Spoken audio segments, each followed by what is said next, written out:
या 4 सप्लिमेंट्स कधीही एकत्र घेऊ नका. Number 1 is iron.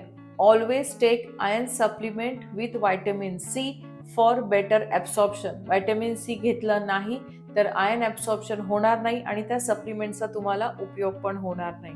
Number 2 is vitamin D. Vitamin D is a fat soluble vitamin.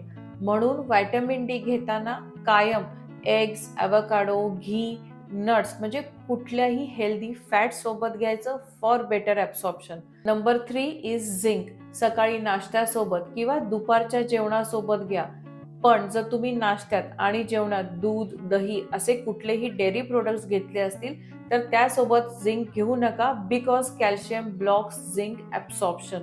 Number 4 is magnesium. Magnesium supplement नेहमी dinner नंतर घ्या फॉर बेटर स्लीप. आणि सर्वात महत्त्वाचं, कुठलीही सप्लिमेंट घ्यायच्या आधी तुमच्या डॉक्टरना कन्सल्ट करायला विसरू नका. अशाच ऑथेंटिक इन्फॉर्मेशनसाठी फॉलो करत राहा.